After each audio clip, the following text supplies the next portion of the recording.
ओम शांति। 8 अक्टूबर 2024। बाबा के महावाक्य। मीठे बच्चे, बुद्धि को रिफाइन बनाना है तो एक बाप की याद में रहो। याद से ही आत्मा स्वच्छ बनती जाएगी। प्रश्न। वर्तमान समय मनुष्य अपना टाइम व मनी वेस्ट कैसे कर रहे हैं? उत्तर।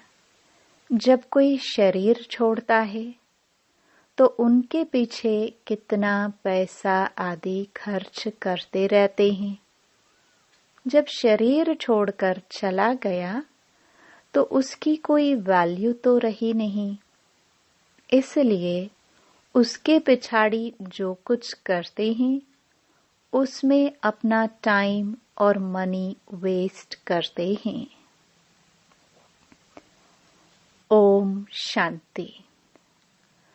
रूहानी बाप बैठ रूहानी बच्चों को समझाते हैं। यह भी ऐसे कहते हैं ना, फिर बाप है या दादा है? दादा भी कहेंगे, रूहानी बाप तुम बच्चों को यह नॉलेज सुनाते हैं पास्ट, प्रेजेंट, फ्यूचर का।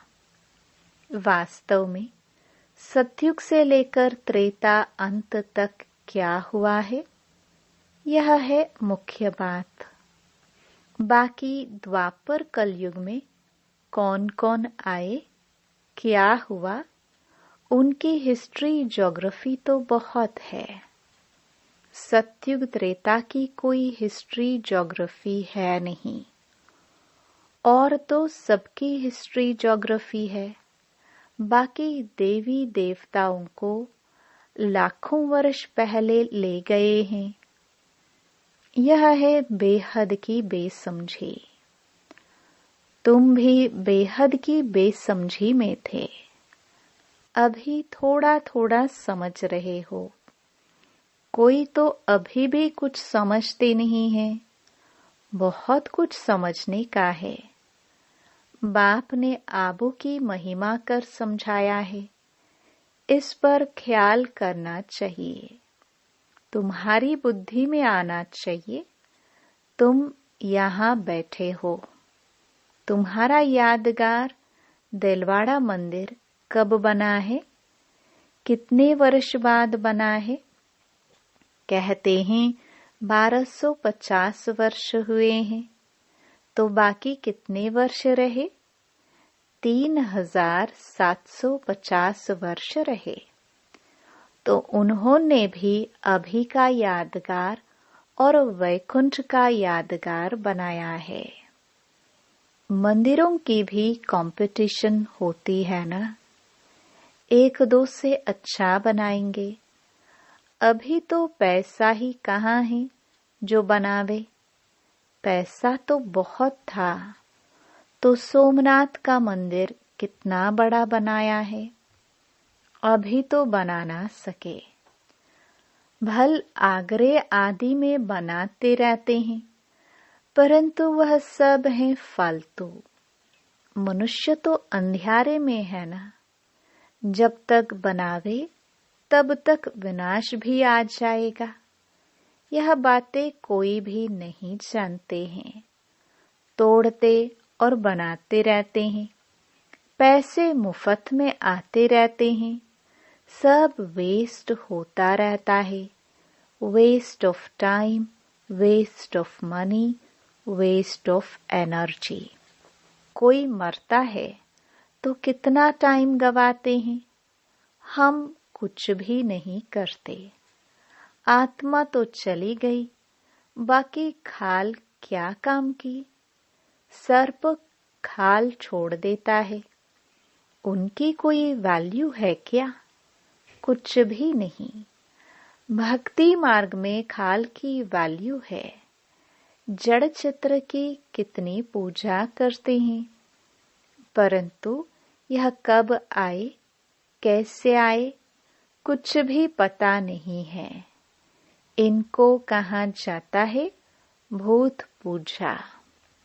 5 तत्वों की पूजा करते हैं। समझो यह लक्ष्मी नारायण स्वर्ग में राज्य करते थे। अच्छा, 150 वर्ष आयु पूरी हुई, शरीर छोड़ दिया, बस शरीर तो कोई काम का ना रहा। उनकी वहां क्या वैल्यू होगी? आत्मा चली गई, शरीर चंडाल के हाथ दे दिया। वह रस्म रिवाज अनुसार जला देंगे। ऐसे नहीं उनकी मिट्टी लेकर उड़ाएंगे नाम करने के लिए। कुछ भी नहीं। यहाँ तो कितना करते हैं, ब्राह्मण खिलाते हैं, यह करते हैं, वहाँ यह कुछ होता नहीं। खाल तो कोई काम की नहीं रही, खाल को जला देते हैं, बाकी चित्र रहते हैं, सो भी एक्यूरेट चित्र मिल ना सके। यह आदि देव की पत्थर की मूर्ति एक्यूरेट थोड़े ही है। पूजा जब शुरू की है तब के पत्थर की है। असुल जो था वह तो जलकर खत्म हो गया ना। फिर भक्ति मार्ग में यह निकला है। इन बातों पर भी सोच तो चलता है ना। आबू की महिमा को अच्छी रीति सिद्ध करना है। तुम भी यहाँ बैठे हो, यहाँ ही बाप सारे विश्व को नरक से स्वर्ग बना रहे हैं, तो यही सबसे ऊंचते ऊंच तीर्थ ठहरा। अभी इतनी भावना नहीं है, सिर्फ एक शिव में भावना है। कहाँ भी जाओ शिव का मंदिर जरूर होगा। अमरनाथ में भी शिव का ही है। कहते हैं शंकर ने पार्वती को कथा सुनाई। वहां तो कथा की बात ही नहीं। मनुष्यों को कुछ भी समझ नहीं है। अभी तुमको समझ आई है, आगे पता था क्या? अभी बाप आबू की कितनी महिमा करते हैं। सर्व तीर्थों में यह महान तीर्थ है। बाबा समझाते तो बहुत हैं, परंतु जबकि अनन्य बच्चों की बुद्धि में बैठे, अभी तो देह अभिमान बहुत है। ज्ञान तो बहुत ढेर चाहिए, रिफाइननेस बहुत आनी है। अभी तो योग बड़ा मुश्किल कोई का लगता है। कोई के साथ फिर नॉलेज भी चाहिए। ऐसे नहीं सिर्फ योग में रहना है, योग में नॉलेज जरूर चाहिए। दिल्ली में ज्ञान विज्ञान भवन नाम रखा है, परंतु इनका अर्थ क्या है यह समझते थोड़े ही हैं। ज्ञान विज्ञान तो सेकंड का है। शांति धाम सुख धाम, परंतु मनुष्यों में जरा भी बुद्धि नहीं है। अर्थ थोड़े ही समझते हैं। चिन्मयानंद आदि कितने बड़े बड़े सन्यासी आदि हैं, गीता सुनाते हैं। कितने उन्हों के ढेर फॉलोवर्स हैं। सबसे बड़ा जगत का गुरु तो एक ही बाप है। बाप और टीचर से बड़ा गुरु होता है। स्त्री कभी दूसरा पति नहीं करेगी, तो गुरु भी दूसरा नहीं करना चाहिए। एक गुरु किया, उनको ही सद्गति करनी है, फिर और गुरु क्यों? सतगुरु तो एक ही बेहद का बाप है, सबकी सद्गति करने वाला है। परंतु इन बातों को बहुत है जो बिल्कुल समझते नहीं। बाप ने समझाया है यह राजधानी स्थापन हो रही है, तो नंबरवार होंगे ना। कोई तो रिंचक भी समझ नहीं सकते। ड्रामा में पाठ ऐसा है। टीचर तो समझ सकते हैं, जिस शरीर द्वारा समझाते हैं उनको भी तो मालूम पड़ता होगा। यह तो गुड़ जाने, गुड़ की गोथरी जाने। गुड़ शिव बाबा को कहा जाता है। वह सबकी अवस्था को जानते हैं। हर एक की पढ़ाई से समझ सकते हैं कौन कैसे पढ़ते हैं, कितनी सर्विस करते हैं, कितना बाबा की सर्विस में जीवन सफल करते हैं। ऐसे नहीं, इस ब्रह्मा ने घर बार छोड़ा है इसलिए लक्ष्मी नारायण बनते हैं। मेहनत करते हैं ना। यह नॉलेज बहुत ऊंची है। कोई अगर बाप की अवज्ञा करते हैं तो एकदम पत्थर बन पड़ते हैं। बाबा ने समझाया था, यह इंद्र सभा है। शिव बाबा ज्ञान वर्षा करते हैं। उनकी अवज्ञा की तो शास्त्रों में लिखा हुआ है, पत्थर बुद्धि हो गए। इसलिए बाबा सबको लिखते रहते हैं। साथ में संभाल से कोई को ले आओ। ऐसे नहीं विकारी अपवित्र यहाँ आकर बैठे, नहीं तो फिर ले आने वाली ब्राह्मणी पर दोष पड़ जाता है। ऐसे कोई को ले नहीं आना है। बड़ी रिस्पॉन्सिबिलिटी है। बहुत ऊंच ते ऊंच बाप है।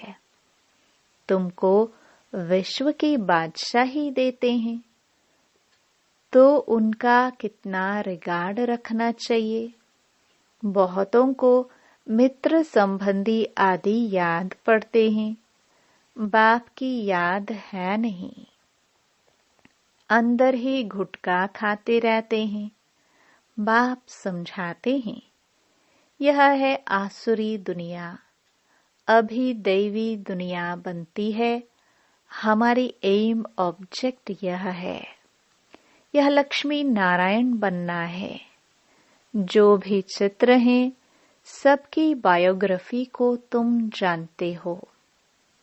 मनुष्यों को समझाने के लिए कितनी मेहनत की जाती है, तुम भी समझते होंगे।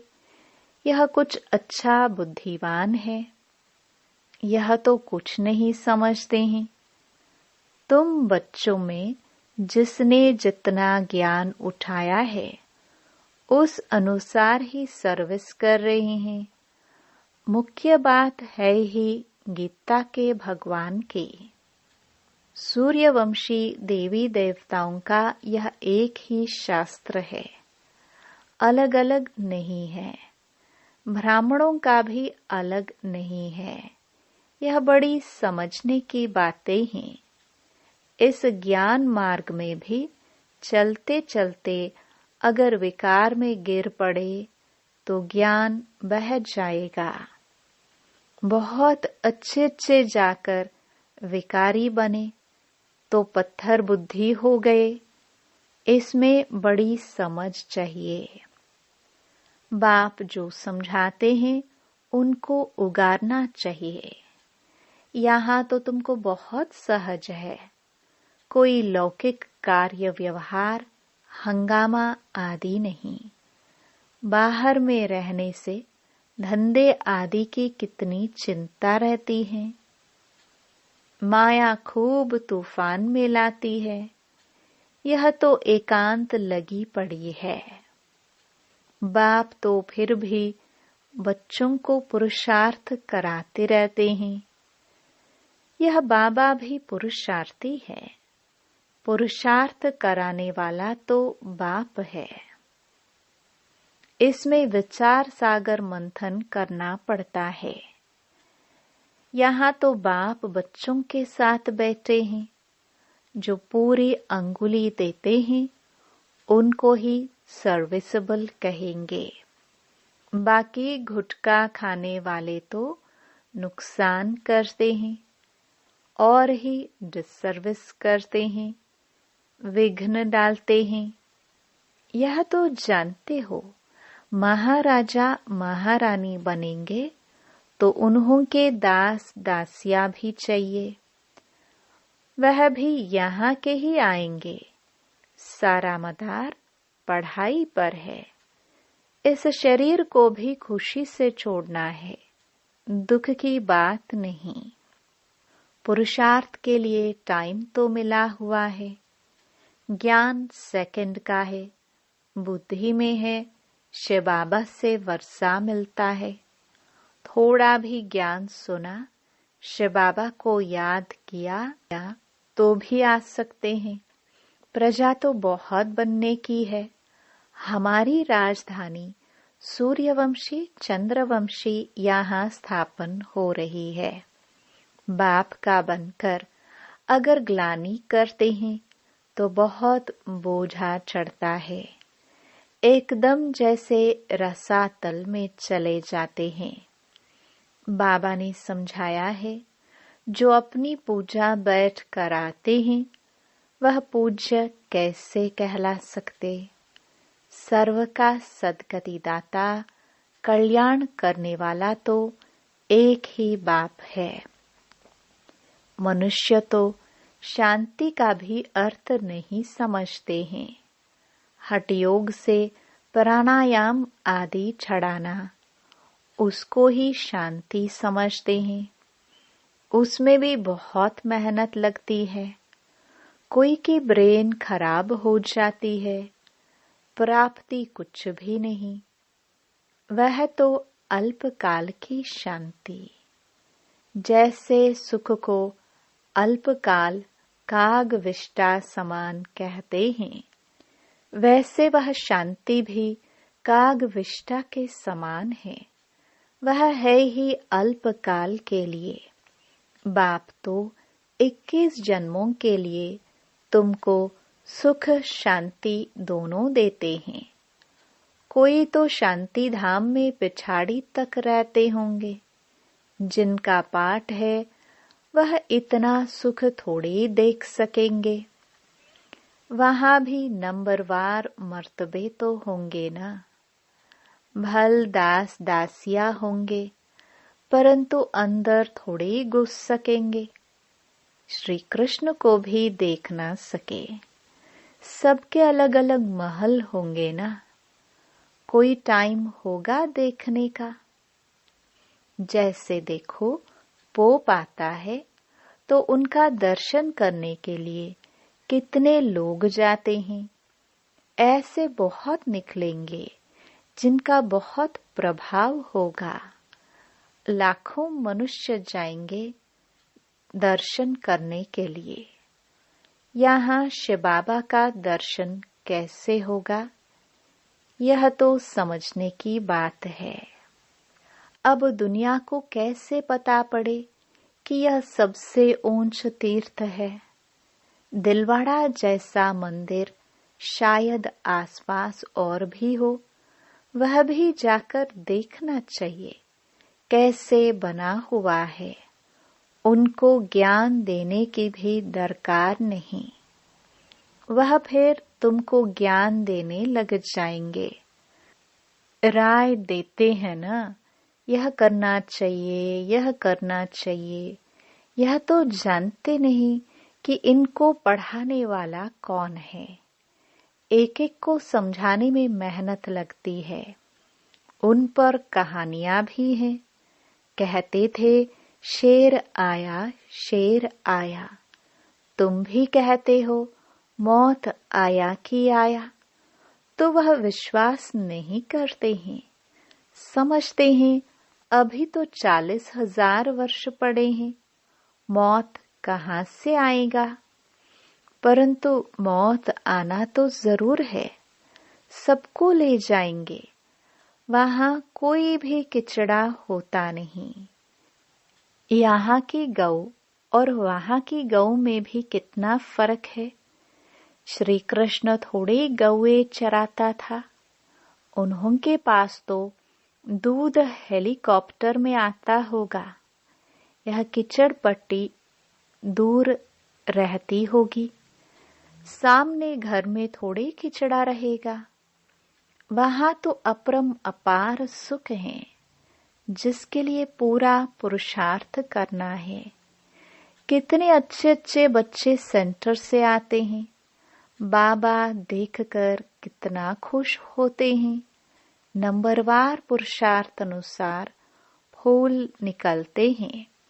फूल जो हैं वह अपने को भी फूल समझते हैं।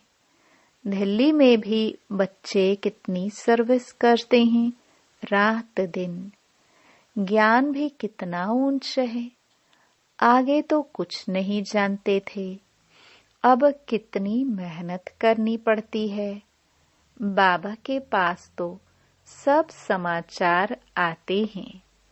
कोई का सुनाते हैं, कोई का नहीं सुनाते हैं, क्योंकि ट्रेटर भी बहुत होते हैं। बहुत फर्स्ट क्लास भी ट्रेटर्स बन पड़ते हैं, थर्ड क्लास भी ट्रेटर हैं। थोड़ा ज्ञान मिला तो समझते हैं हम शिव बाबा के भी बाबा बन गए। पहचान तो है नहीं कि कौन नॉलेज देते हैं। अच्छा, मीठे मीठे सिखिलदे बच्चों प्रति मात पिता बाप दादा का याद प्यार और गुड मॉर्निंग। रूहानी बाप की रूहानी बच्चों को नमस्ते। धारणा के लिए मुख्य सार। पहला, विश्व की बादशाही देने वाले बाप का बहुत बहुत रिगार्ड रखना है। बाप की सर्विस में अपनी जीवन सफल करनी है। पढ़ाई पर पूरा पूरा ध्यान देना है। दूसरा, बाप से जो ज्ञान मिलता है उस पर विचार सागर मंथन करना है। कभी भी विघ्न रूप नहीं बनना है। डिसर्विस नहीं करनी है। अहंकार में नहीं आना है। वरदान। चारों ही सब्जेक्ट में बाप के दिल पसंद मार्क्स लेने वाले दिल तख्त नशीन भव। जो बच्चे चारों ही सब्जेक्ट में अच्छे मार्क्स लेते हैं, आदि से अंत तक अच्छे नंबर से पास होते हैं, उन्हें ही पास विद ऑनर कहा जाता है। बीच बीच में मार्क्स कम हुई, फिर मेकअप किया, ऐसे नहीं, लेकिन सभी सब्जेक्ट में बाप के दिल पसंद ही दिल तख्त नशीन बनते हैं।